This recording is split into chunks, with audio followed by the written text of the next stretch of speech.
Herkese merhaba arkadaşlar. Kanalıma hoş geldiniz. Evet, sizlerle geçenki videolarda bu uykucu ayıyı yapmıştık. Uyku arkadaşı ayı 30 santim boyundaydı. Ben taraftar olarak çalışmıştım. Fenerbahçeli. Sizler de istediğiniz renklerde yapabilirsiniz. Galatasaray, Beşiktaş veya pembe, pembeli, mavili, renk çalışabilirsiniz. Şimdi bunu yaparken bir de ayrıyetten videoyu izleyenler bilirler. Bir de Galatasaraylı renkli yapacağım demiştim. Aslan olacak demiştim bunu. Bunu ayıydı. Bunu da aynı tarifle, aynı sayılar. Bunu aslan yapacağım demiştim. Şimdi bu videoda bunu çalışacağız. Bayağı da beklettim sizleri. Bekleyen de arkadaşlarımız vardı. Onlar da kusura bakmasınlar. Çünkü çok yoğun geçiyor benim ev hayatı olsun, iş hayatı hepsi yoğun. Ancak fırsat bulabildim. Evet, şimdi aslanımızı gövde, kafa hepsi aynı sayıda yapıyoruz. Ben diğerine ayakkabısına böyle tavşan kulakları yapmıştım. Bunu sade bırakacağım. Bunu yapmayacağım. Böyle isteyenler kulak yapabilir. Aynı şekilde ayakkabısında tavşanlı gülen bir ayakkabı yapabilir. Şimdi burada aynısını yaptık. Gövdeyi, kafayı birebir ayı tarifiyle örüyoruz. Bunu da videonun altına linkini bırakacağım. Tarif linkini kolayca bulabilmeniz için. Oradan girerek aynısını öreceksiniz. Buraya kadar. Şimdi bundan sonra kulağını öreceğiz. Şu şekilde aslanımızın. Birinci ördüm. İkinciyi beraber yapacağız. Sonra yine beyaz ip gerekli ağzımız için. Ağzımızı yapacağız. Saçları içinde, yeleği içinde ben bu renk kullanacağım. Siz de buna yakın kahve tonları, turuncu da olabilir. İstediğiniz renklerde elinizde ne varsa veya aldığınız dükkanda bunları kullanabilirsiniz. Ben bundan yapacağım. Evet, hemen şimdi kulağımızla başlayalım. Şöyle alalım.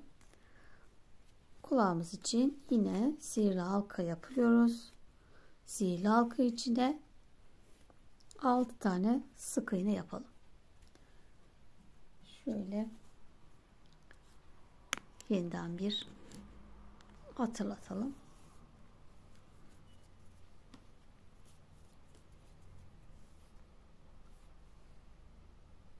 Evet, orta parmağıma 2 defa doluyorum.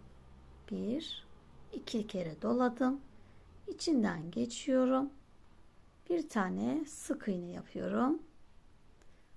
Ve sihirli halkamızı oluşturduk. Buraya sabitledik. Şimdi bundan sonra içine 6 tane sık iğne yapalım. 1 2 3 4 5 ve 6. Şimdi ipimizi çekelim. Evet, çektiğimizde şu ipimiz kısaldı. O yani çekince bu geldi. Şimdi bunu şöyle döndürüyoruz. Diğer ip içinden dönecek. Döndürdük. Ve kapattık. Şimdi bu ipimizi çekebiliriz tamamen. Evet. Ve birinci sıramızı yaptık. İlk ilmeğe batıyoruz.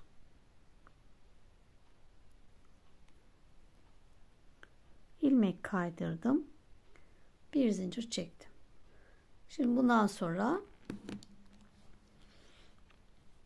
ilmek kaydırmayacağız. Sadece burada ilmek kaydırdık. Bir dahakine döne döne öreceğiz. İkinci sıradayız ve her ilmeğin içine 2 tane sık iğne yapıyoruz. Bu birinci. Yanındaki sık iğnenin içine yine 2 tane sık iğne. Tekrar yanındakinin içine 2 tane sık iğne. Yani arttırmış oluyoruz.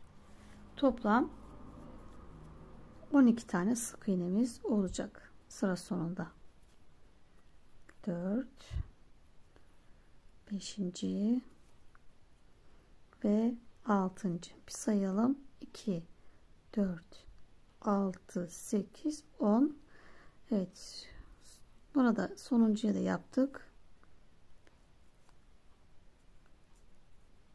Evet, arttırdık ve sayımız 12 oldu. Araya şu ipi takıyorum. Sıra başımı belli olsun diye. 3. sıradayız. Bir tek, yanındakine bir çift arttırdık. Bir tek, bir çift. Bu şekilde. Bir tek, bir çift. Bir tek, bir çift.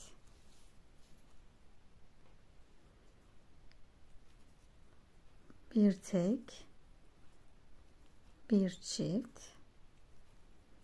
Bir tek, bir çift. Bir tek, bir çift. Evet, toplam 6 tane arttırma yaptık. Sayımız 18'e çıktı. Tekrar sıramı belirledim. Ve 2 tane tek, bir arttır. 2 tek, bir arttır. Evet, sıra sonuna kadar tekrar yapalım. 2 tek, bir arttır. Evet, 4. sıramızı bitirdik. 24 sık iğneye ulaştık. Şimdi 5. sıramızda son arttırmamızı yapacağız. Şimdi 1, 2, 3, 4, 5, 6, 7 tane tek battım. Bir arttır.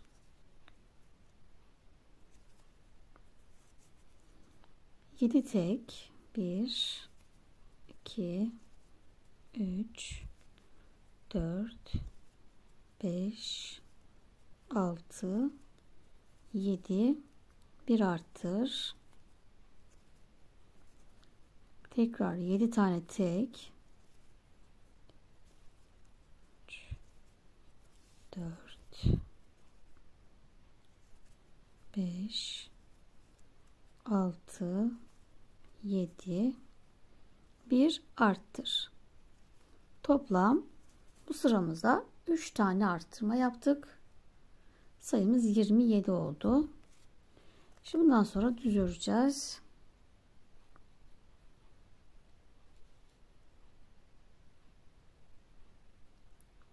2, 4, 6 sıra.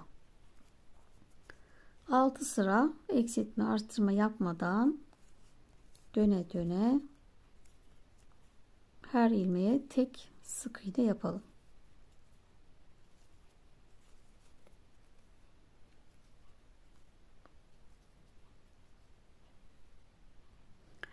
Evet, toplam 6 sıra düz ördüm. Şimdi burayı örerek kapatacağız. Şimdi ilk ilmeğime ve karşıda denk gelen ilmeği içinden geçerek sık iğne yaptım. Tekrar yanındakine de bir sık iğne, 2 tane tek battım. Bir atlıyorum. Yanındaki sık iğneye batıyorum. Yine karşısına denk gelene buraya sıkış yapalım. Şimdi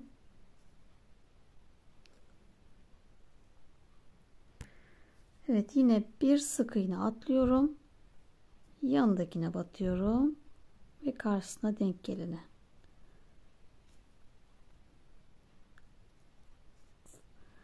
sık iğneyle kapattık. Yine bir atlıyorum. Yanındaki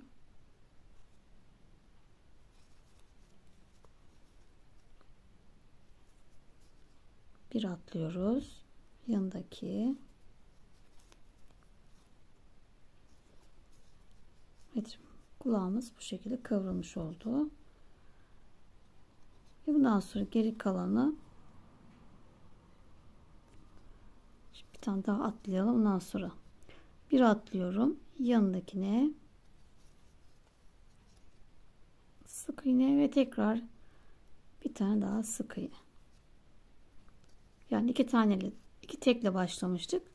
Daha sonrakileri hep bir atladık. En son yine iki sık iğne ile kulağımı bitirdim. Bu şekilde bu şekilde vermiş olduk. Dikerken daha kolay dikeceğiz. Bir zincir, biraz uzun keselim. İp payı bırakalım. Yanımda makas almamışım. Evet, kulaklarımız da hazır. Şimdi ağzımızı yapacağız beyaz iple. Evet, şimdi ağzımız için ipimi sabitledim. 9 tane zincir çekiyoruz. 1 2 3 4 5 6 7 8 ve 9 zincir çekiyoruz. Şimdi bir atladım. Bir atlıyorum. İkinci zincirin içine 3 tane sık iğne. 1 2 3 6 tane zincire tek batalım. 1 2 3 4 5 ve 6. Son kalan zincirimizin içine yine 3 tane sık iğne yapalım. 1 2 3. Evet, köşemizi döndük. Şimdi zincirimizin bu tarafına da yine 6 tane tek batalım. 1 2 3 4 5 ve 6. Evet, birinci sıramızı tamamladık. Evet, 18 tane sık iğnemiz oldu. İkinci sıradayız. Şuralarda.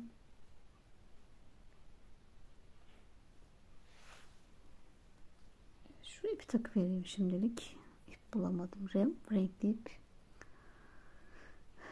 Evet. 3 tane ilmeğimizi peş peşe arttırma yapalım.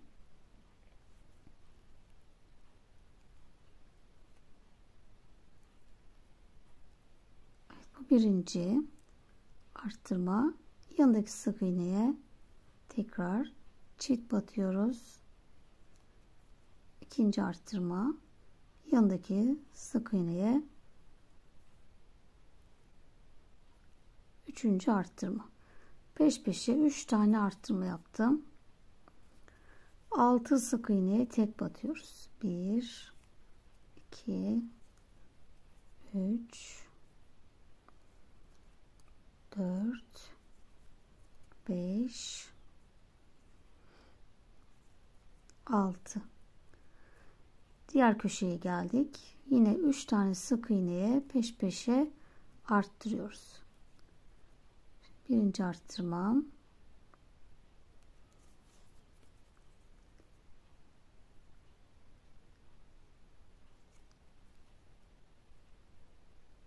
İkinci arttırma ve üçüncü arttırma. Ve geri kalan 6 sık iğneye tek batalım. 2 3 4 5 ve 6. Evet, sıra sonunda 24 sık iğnemiz oldu. 3. sıradayız. Bir tek, bir çift. Yani arttırdık. Bir tek, bir arttır. Bir tek, bir arttır. Evet, 7 tane sık iğneye tek batalım. 1 2 3 4 5 6 7. Bir arttır. Bir tek, bir arttır, bir tek, bir arttır. Ve geri kalan 6 sık iğneye tek batıyoruz. Evet, sıra sonunda 30 tane sık iğnemiz oldu. 4. sıradayız. 2 tane tek,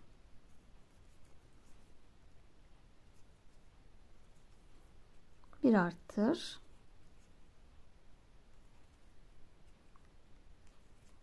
iki tek, bir arttır, iki tek, bir arttır yaptık.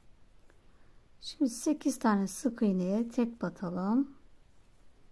2 3 4 5 6 7 8. 8 tek battık. Bir arttır, iki tek, bir arttır,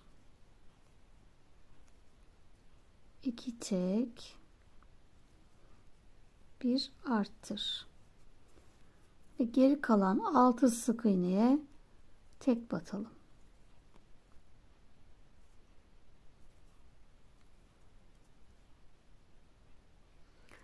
Evet, sıra sonunda 36 tane sık iğnemiz oldu. Daha sonra 4 sıra eksiltme arttırma yapmadan düz ördüm. 2 4 6 8. Şimdi 9. sıradayız. Yine arttırma yapacağız. 3 tane tek, 1 2 3, bir arttır,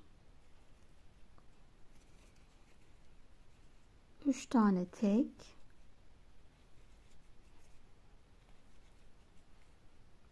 bir arttır, 3 tek,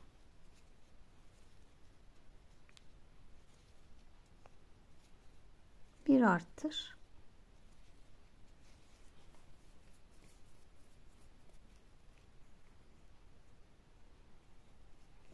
Şimdi 9 tane tek batalım.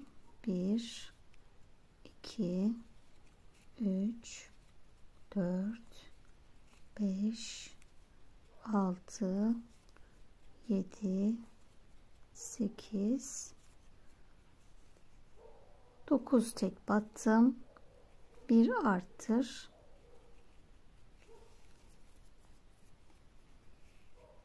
3 tane tek,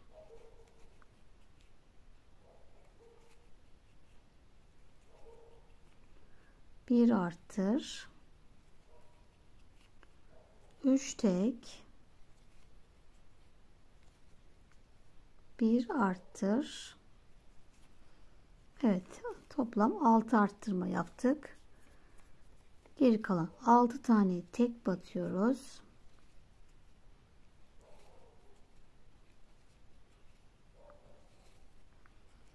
ve 42 tane sık iğnemiz oldu. Şimdi bir sıra düz öreceğim ve ağzımızı bitirmiş olacağız.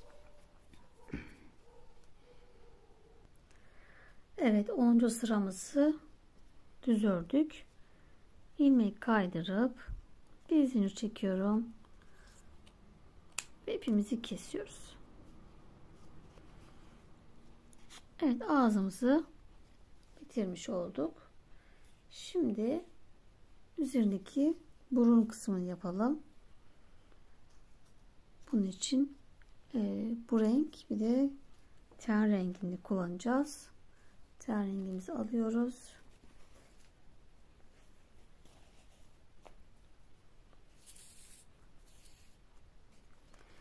Şimdi burası kopardığımız yer altta kalacak. Şu ipi de şuradan içeriye çekelim. Evet. Bu şekilde. Burası da üste dikeceğiz. Şimdi buradan başlıyorum. Şu kısma ten rengiyle örmeye başlayacağım.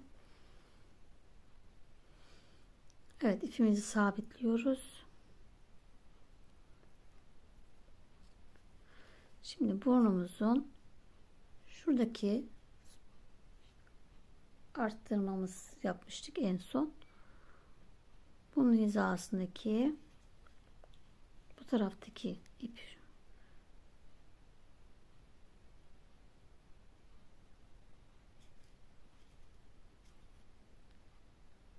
iç taraftaki sık iğnemizin arka katına batıyorum. Evet, buraya sabitledim. Şimdi bu 1 2 3 4 5 6 7 8 9 tane tek battım.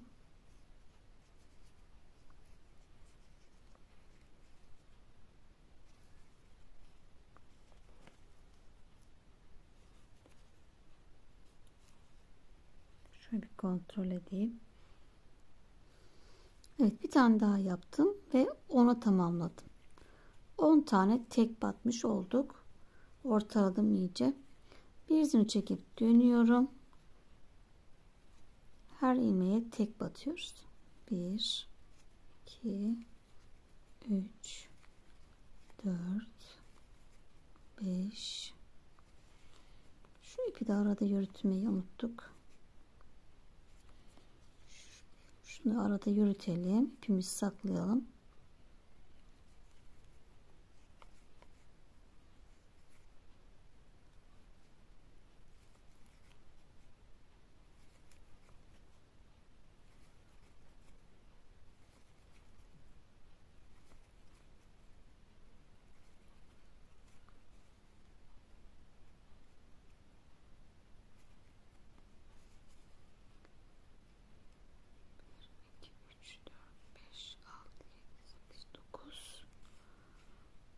Tepesine batıp 10'a tamamlıyoruz.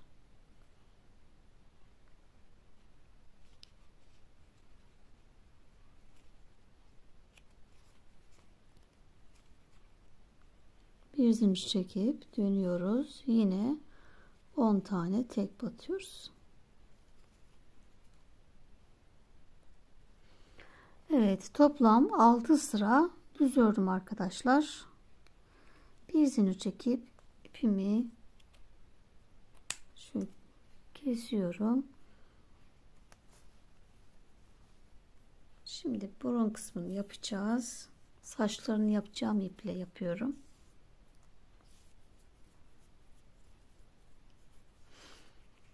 Şimdi burada kopardık ama şuradan başlayacağım. Şöyle yaptığımızda düzgün olsun diye diğer uçtan başlıyorum.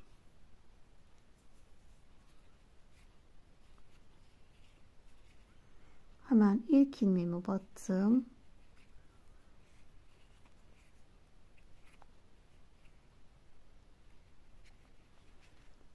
Bir sık iğne yaptım. Aynı yere bir daha batıyorum. Evet, şimdi bir sık iğne olmuş oldu. Bu bir. Bir de arkada yürütelim. 2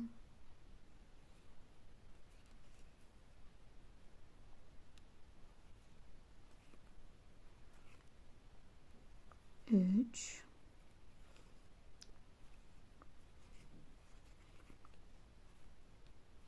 4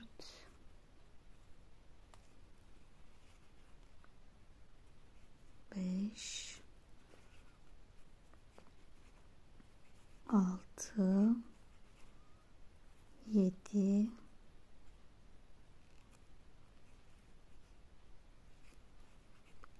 8 9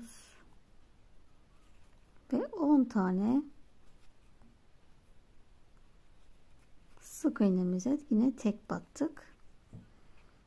Bir zincir çekip dönüyorum. Şu ipleri keselim.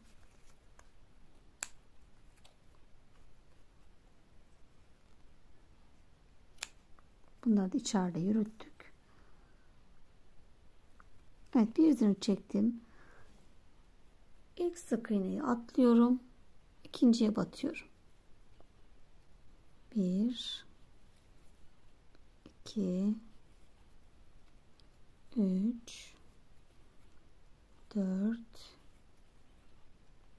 5 6 7 tane tek battım. Son kalan 2 sık iğneye batıp çıkıyorum. Tekrar yanındakine batıp çıktım. İkisini bir kapattım. Başta ve sonda eksilmiş oldu. Bir zincir çekip dönüyoruz. Yine ilk ilmeği atlıyorum. Yanındakine batıyorum. 1 2 3 4 5 tane tek battım. 2 ilmeğime yine batıp çıktım. Yanındakini de batıp çıkıyoruz. İkisini bir kapatıyoruz. Bir zincir döndük. Bir atlıyoruz. Yanındakine battık. 1 2 3 tane tek battım.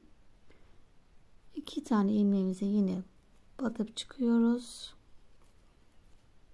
İkisini bir kapattık. Bir zincir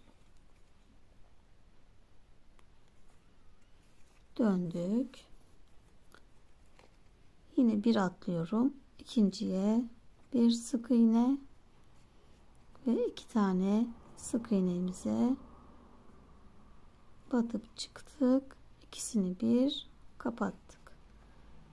Bir zincir döndük. Bir atladık. Bir sık iğne. Ve burnumuzu bitirmiş olduk. Biraz uzun keselim.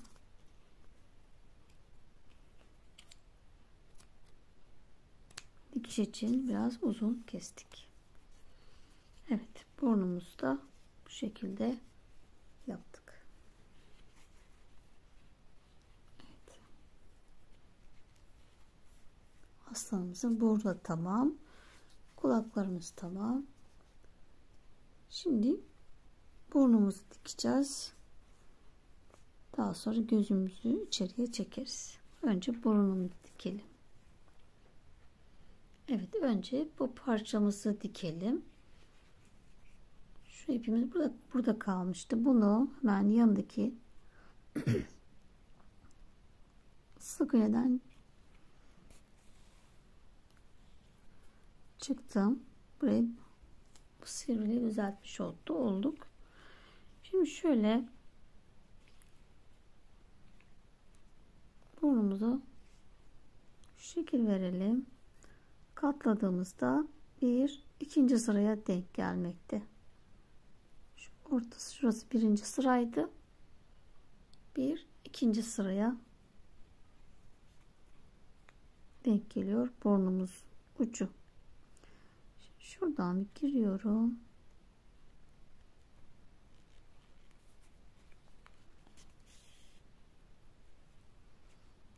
İkinci sıradan çıktım. Tekrar alttan giriyorum.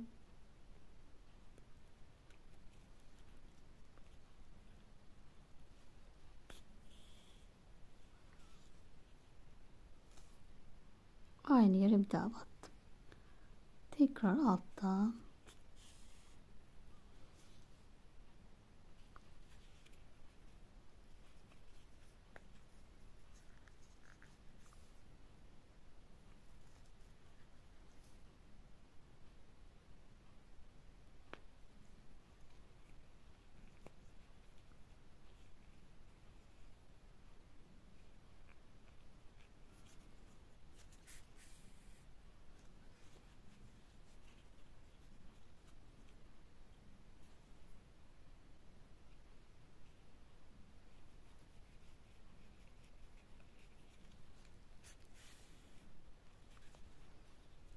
Evet.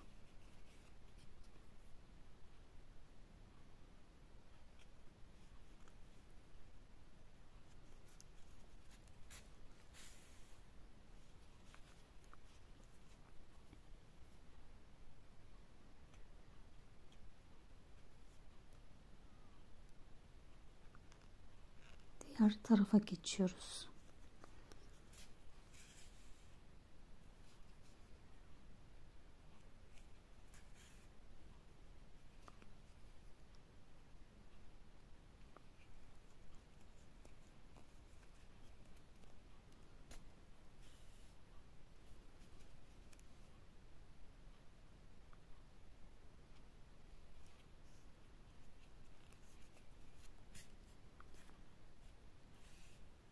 Evet, başladığımız yere geri geldik.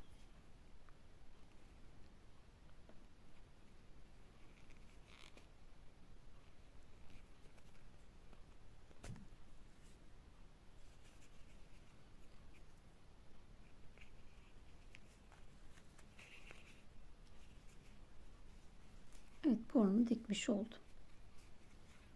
Başladığım yere gelerek ipimi düğüm atacağım.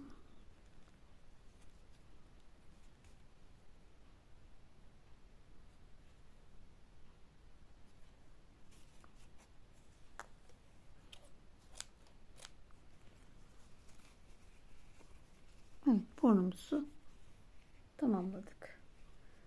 Şimdi kafaya dikelim. Şöyle biraz elyaf dolduralım.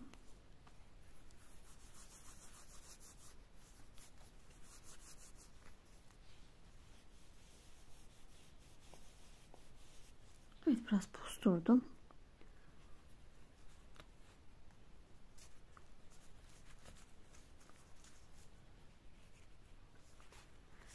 Evet, şöyle tam gözümüzün, iki gözümüzün üstüne gelecek şekilde şu hizaya gelecek şekilde yerleştiriyoruz.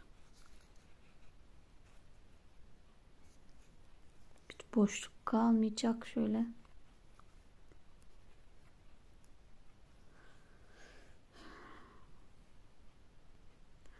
Evet, uzun iğnemle tutturdum arkadaşlar. Şimdi şu bittiğim yerden devam ediyorum dikmeye. Buradan devam edeceğim.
Biraz elyaf dolduralım.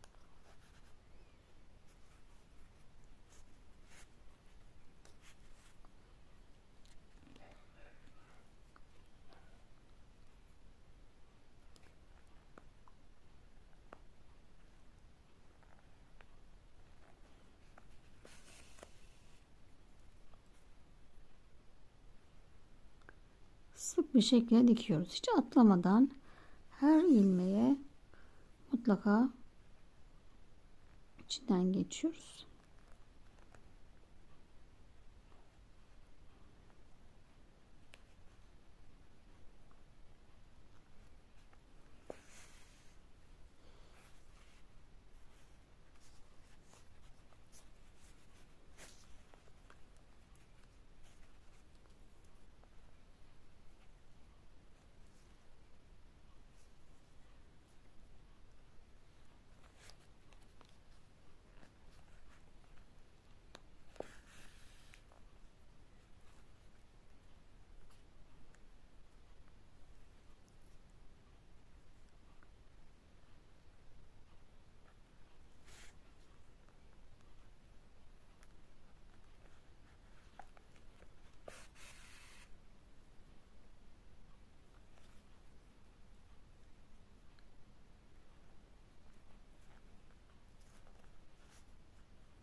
Şuraya dikkat edelim arkadaşlar.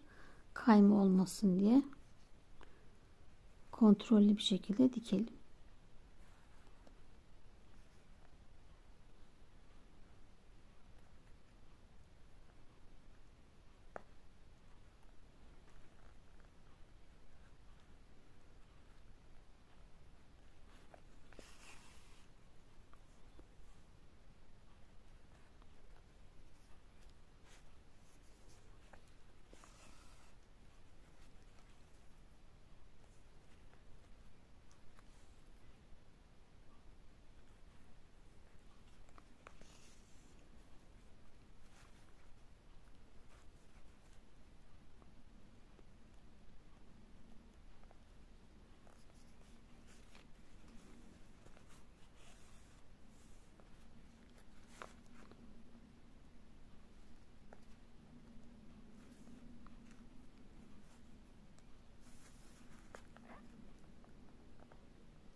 Şuradaki beyaz kısımdan alıyorum arkadaşlar.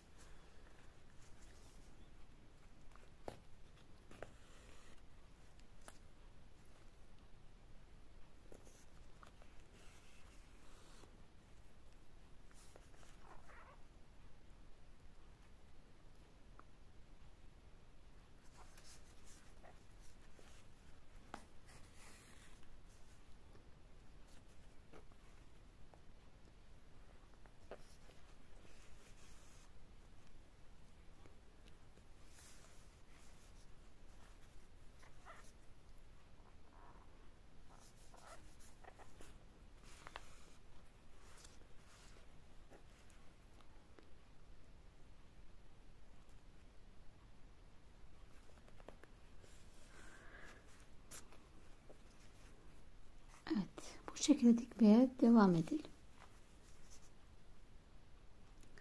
Evet, önce gözlerimizi çekelim arkadaşlar. Yine ten renginden ipimi taktım, boyundan geçiriyorum. Gözümün tam orta hizasından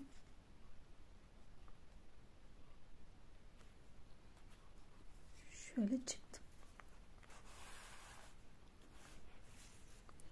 Hemen karşı taraftan yine orta hizadan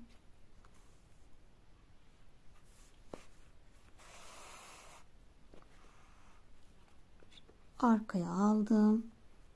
Yani üst kısmı aldım ipimi ve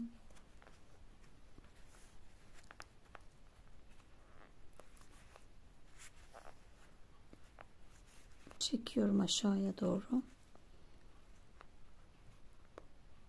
Tekrar yapıyorum. Bırakmasın diye daha sonra.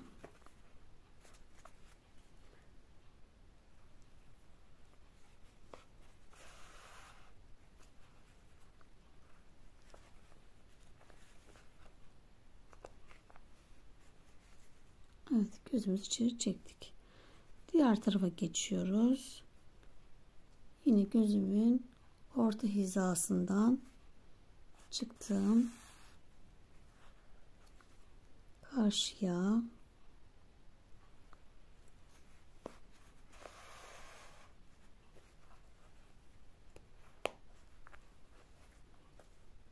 tekrar yapalım. Aynı yerden bir daha çıkıyoruz. Önce bir çekelim.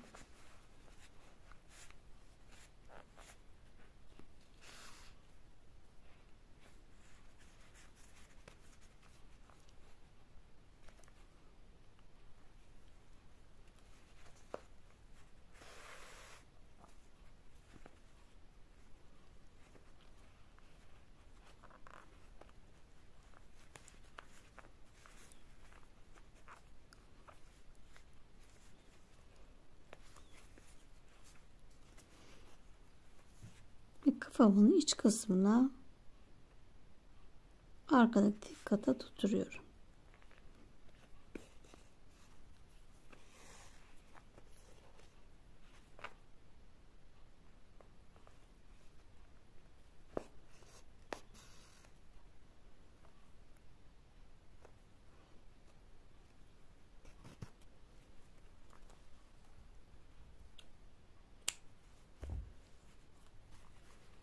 Evet. Gözümüzü çektik. Şöyle beyaz yapalım. Beyaz ak yapalım. Evet, yine boyundan girdik. İpim çift katlı.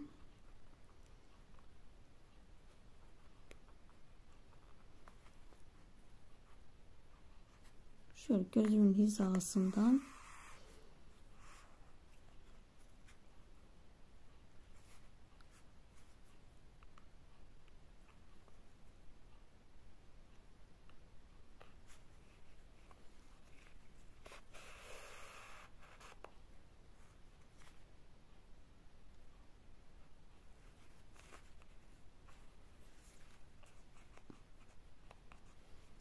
evet, gözümüzün akını yaptık. Çift katlı yapmıştım. O yüzden ikisini aynı eşit çekmeye çalışacağım.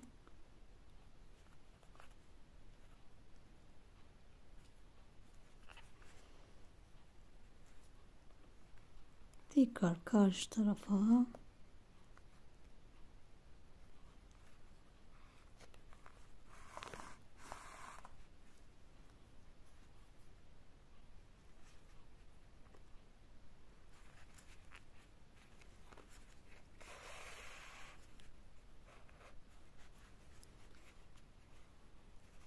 evet, buraya da yaptık.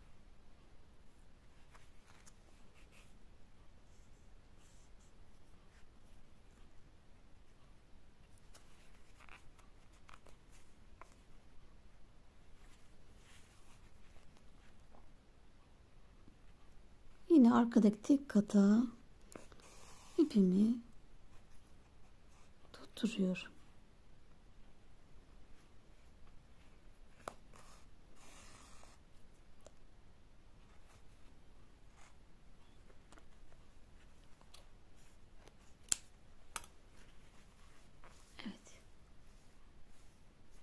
şekilde bitirdik. Hemen kulaklarımızı dikelim. Şurada. Şimdi şöyle ortadaki 1, 2, 3, 4, 5, 6. sıranın üzerine koyuyorum. Bu şekilde tam ortalıyoruz. Şuradan da bir tutturalım. Uzun iğnemle. Bu şekilde kulaklar.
Evet, birinci kulağımı diktim.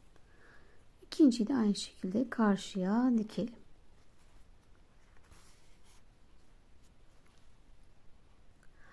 Evet arkadaşlar, şimdi saçlarımızı yapacağız. İsteyenler daha önceki 3-4 sene önce yapmış olduğum aslan tarifindeki gibi bir banka kartına sararak öyle o boyda aynı saç gibi tek tek takabilirsiniz. Veya şimdi ben bu aslanımızda çim saç yapacağım. İpimi sabitliyorum. Ve ortadan hemen ilk sık iğneden başlıyorum. Birinci sıradan şöyle bir sabitliyorum önce. Daha sonra hemen her sık iğnenin içine batıyorum. Çıktım. İpimizi çekiyoruz.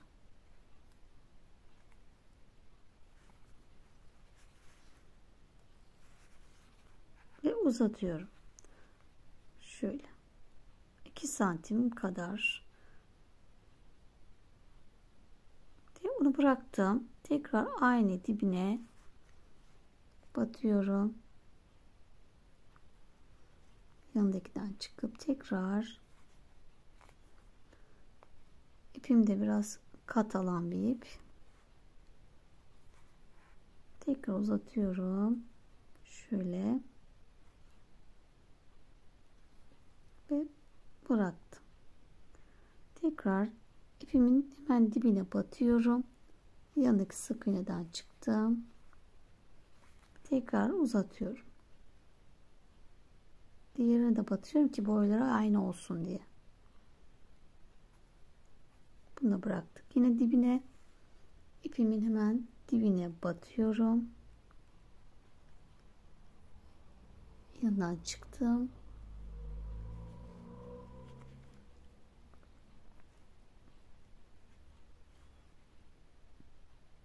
Uzatıyorum. Şöyle hepsini yaparsak iyi olur. Boyunu eşitledim.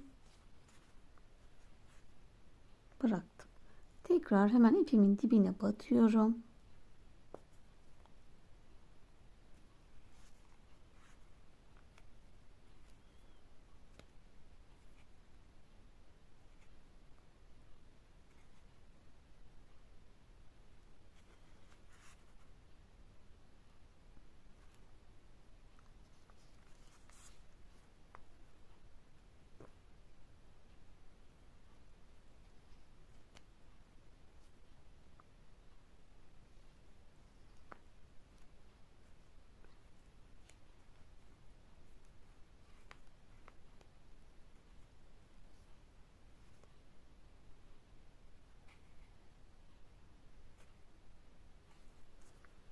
Evet, şimdi diğer sırama geçtim.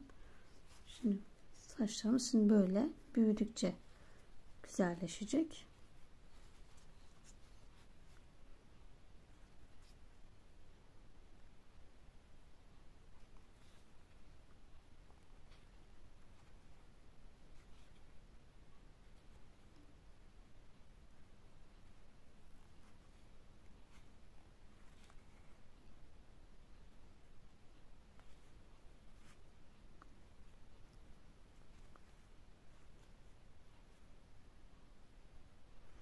Bir sıra atlıyorum arkadaşlar.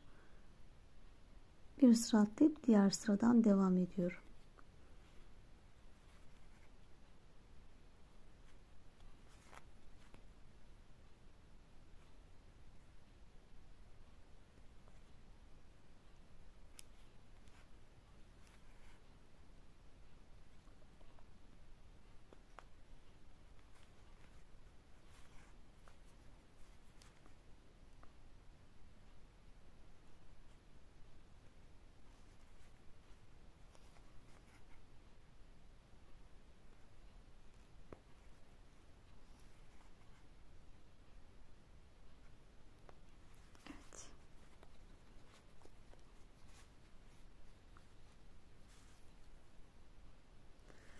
Evet, yaparken ilmekleri çıkarmazsak daha kolay oluyor.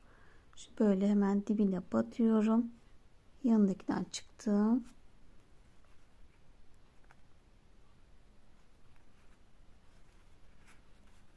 Ve boylarını aynı böyle daha kolay. Çıkarmadan tekrar hemen dibine batıyorum.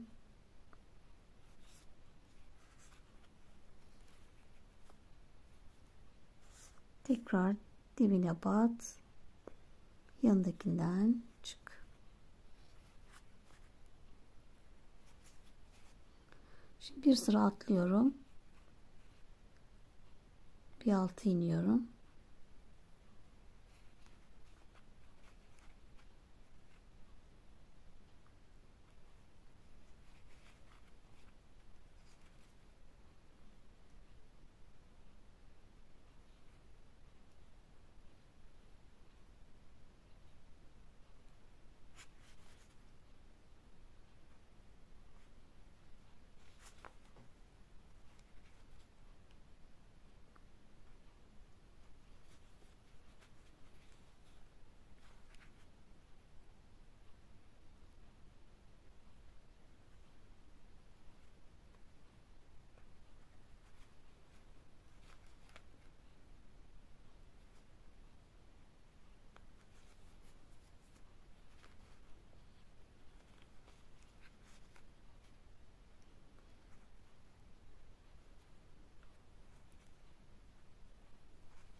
Evet, böyle devam edelim.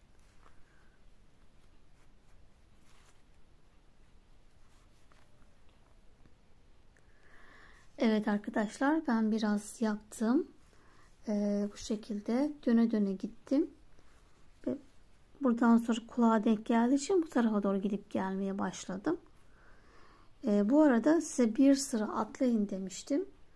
Ama bu boşluk benim böyle şu şekilde baktığımda hoşuma gitmedi görüntü.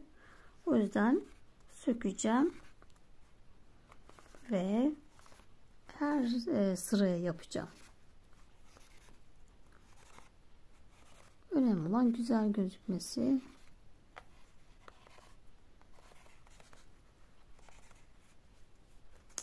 Tekrar devam edeceğim başladığım gibi. Sadece hiç atlamadan her sıraya döne döne gideceğim. Yapması da zevkli. Böyle zor değil. O yüzden sıkıntı değil arkadaşlar. Şimdi buradan devam ediyorum.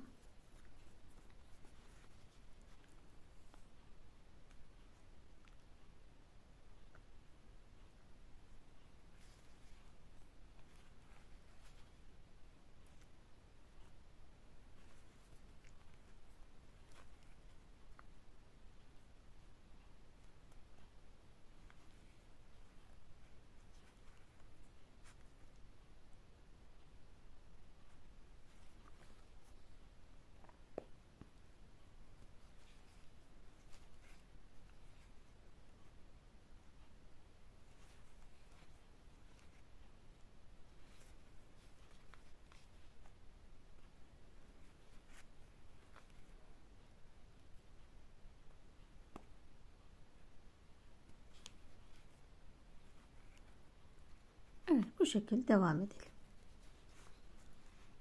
Evet, daha güzel olacak. Dipleri hiç görünmeyecek arkadaşlar. Daha iyi.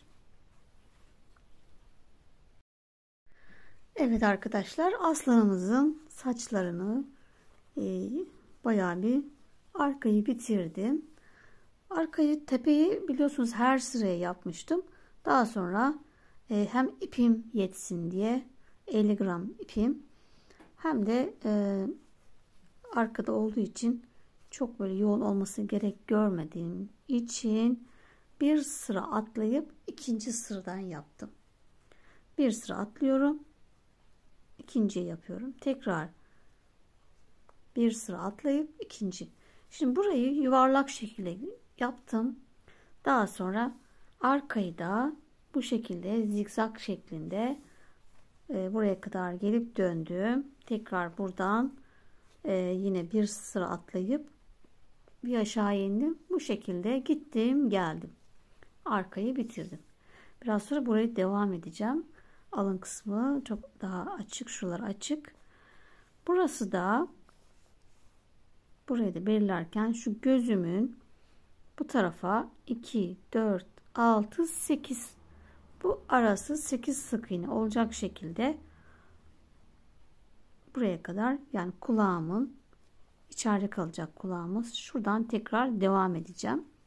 Burası da öyle, yine gözüm ve saç arası 8 sık iğne. Buraya da böyle ayarladım. Biraz sonra dediğim gibi buradan tekrar devam edeceğim. Buraya git gel yaptım. Şimdi artık şurada da yine biraz yuvarlattım çene kısmında ve artık tam ağzımın bitiş noktasındayım. Buradan devam ediyorum. Bu tarafa doğru gidiyorum. Ve uzun çekmeye çalışıyoruz.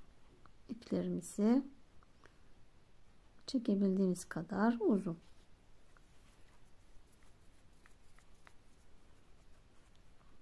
Şöyle ayarlıyoruz. Hemen dibine batıp yanındakinden çıktım ve bu şekilde gerdim.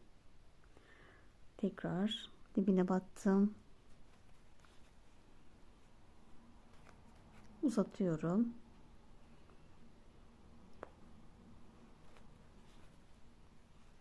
Bu sayede hepsi aynı boyda oldu arkadaşlar.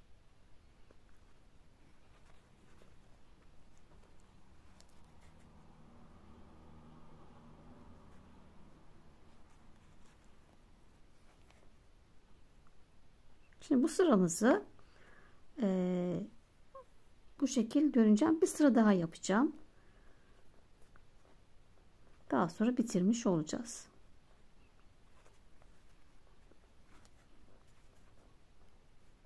Evet, bırakıyorum. Tekrar iki taneden devam ediyorum.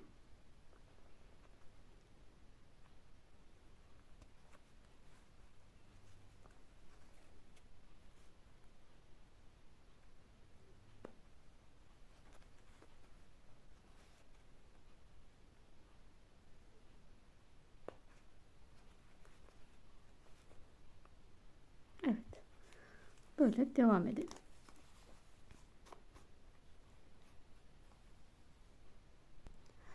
Evet arkadaşlar, çene altındaki kısmı da 2 sıra ördüm. 1 ve 2. Bu kadar yeterli. Bu şekilde. Şimdi ipimizi buradan ilmek kaydırarak ipimizi keseceğiz. Bir zincir çekiyorum. Bir tane daha yapalım.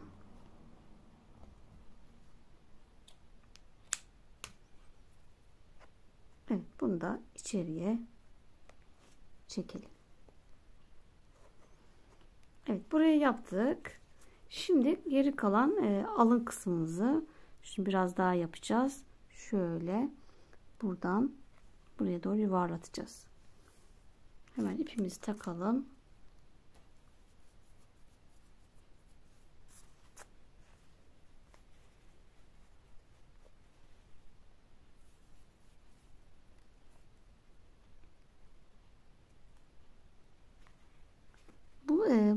buraya da yine bir sıra atlayacağım. İkinci sıradan yapacağım. Bu kadar sık yapmayacağım yani. Hemen şuradan başlıyorum.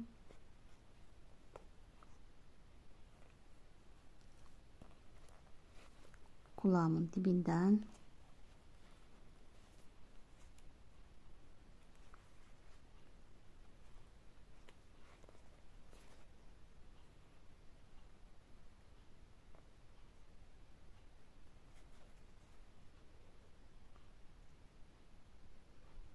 evet, ipimizi yine uzatıyoruz.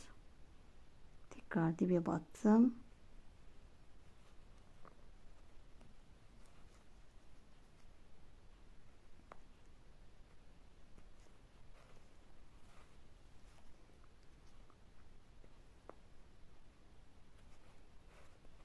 Evet, uzatabildiğim kadar uzatıyorum.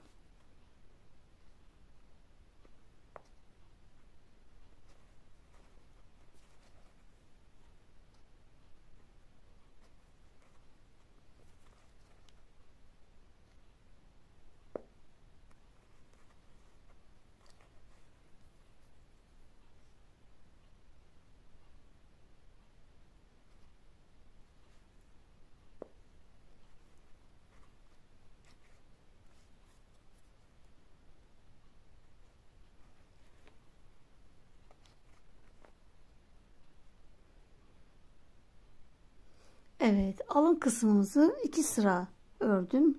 Şimdi biraz önce burayı yapmıştım. Sonra bu tarafa da bir tane daha yaptım. 2 sıra. Burada bir sıra atladım. Çok aralık olduğu için, güzel görünmediği için bir sıra atladım. Yani şurası alın kısmımız 2, 4, 6, 8, 10, 12, 14 sıra kalacak burası. Şimdi burada kaldım en son. Şimdi burayı da kapatacağım. Buraya git gel yapacağım. Zikzaklı. Daha sonra diğer tarafa da yine ip takmam gerekecek. Şu kadar yer için ip takmam gerekecek. Şurayı burada kaldım en son. Şimdi şu hizadan devam ediyorum.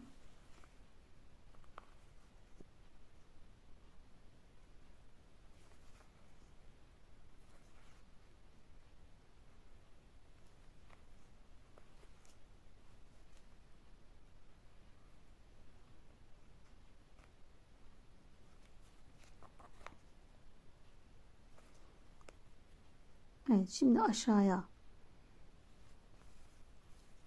ineceğim. Hemen iki sıra aşağıya kayıyoruz.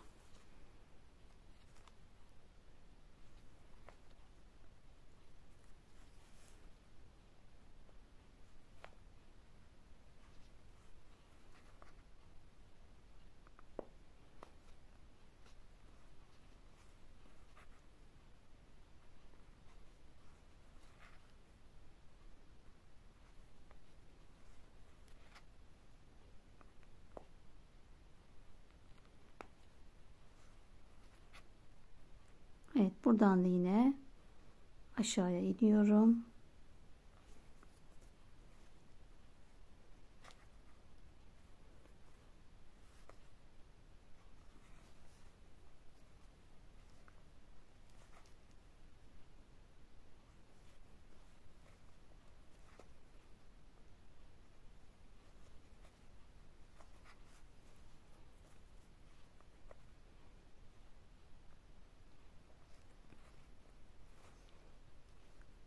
Evet, yine aşağıya.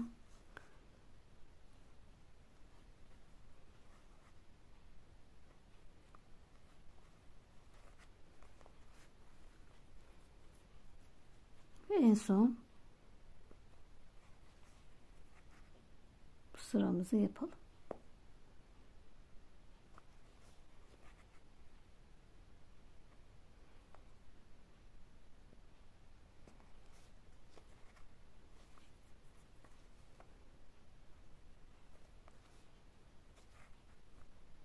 Evet. Bu kısmını da bitirdik. Çok aralık olursa buraları bir atlamadan yapın. İpe göre değişebilir çünkü, veya çok uzun çekemezsiniz. O yüzden her sıra yapabilirsiniz. Kendinize göre ayarlayın arkadaşlar. Şimdi burada ipi koparacağım. Şuraya da yapıp ve kafamız bitmiş olacak. Evet, saçlarımızı da yaptık arkadaşlar. Yanları da yaptım. Bu şekilde bitirmiş olduk. Şimdi şurada burnumuzun devamını yapmayı unutmuşum arkadaşlar. Şimdi boyundan girdim. Tam bu uçtan çıktım. Bunu da yine bunun şöyle dibinden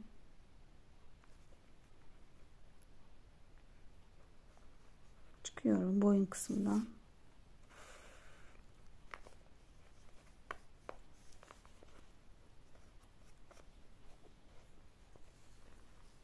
Evet, bu kadar yeterli.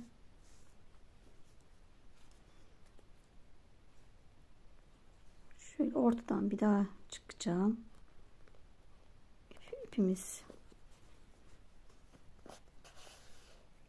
sabitleyelim.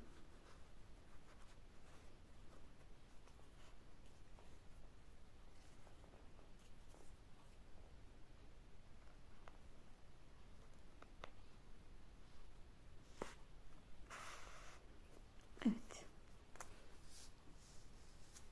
Ve ipimizi düğüm atarak koparalım. Evet arkadaşlar, kaşımızı yapmayı unutmuşuz. Hemen onu da yapalım. Şimdi boyun kısmından girdim ve gözümün hizasını takip ediyorum. Bakın şu burun tarafından hizamı takip ettim. Şurası 1 2 3 4 5 6 7 sıra. Buradan çıktım. Bu tarafa da 2 sık iğne atlıyorum. 1 2 atlıyorum. 5 sık iğne kayıyoruz. 1 2 3 4 5. Buraya batıyorum. Buradan da yine diğer gözümün hizasını takip ediyorum. Bunu da bu taraftan takip ediyoruz. Şöyle 2 4 6 8 sık iğne.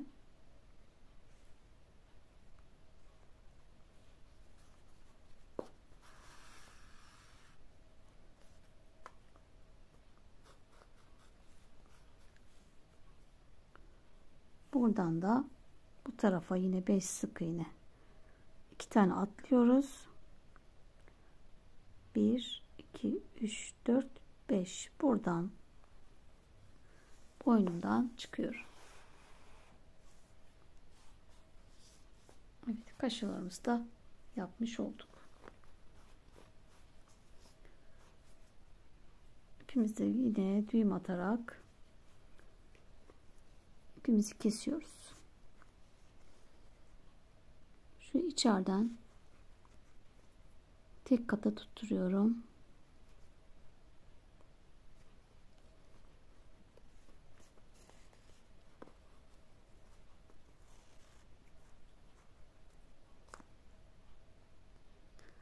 Evet, kafamızı bitirdik arkadaşlar. Bu şekilde. Şimdi sıra geldi gövdeyle kafayı dikmeye. Bu arada sarı düğmelerle de hareket katmış oldum. Dediğim gibi arma bulanlar buraya güzel bir arma dikebilir. Eğer ben bulursam yine söküp belki arma yapabilirim. Şimdi bunu da yine bu şekilde boynumuzu dikeceğiz. Boyun dikimleri videoları hep aynı zaten. Videonun altına uykucu ayının videosunu bırakacağım. Oradan nasıl dikildiğini de bakabilirsiniz. Vaktimizi daha da uzatmayalım. Bütün dikimler aynı zaten. Evet, videomuzun sonuna geldik. Aslanlı taraftar uyku arkadaşımızı bitirdik. İstediğiniz renklerde yapabilirsiniz. İlla taraftar olmasına gerek yok. Böyle şuraya kadar mesela pantolon şeklinde askılı yapabilirsiniz. Daha önce biliyorsunuz köpek tarifim var. Yine onun gibi o modelde askılı pantolonu da yapabilirsiniz. Kendinize göre değişik şeyler. Evet, tekrar yeni videolarda görüşmek üzere arkadaşlar. Kendinize iyi bakın. Hoşça kalın.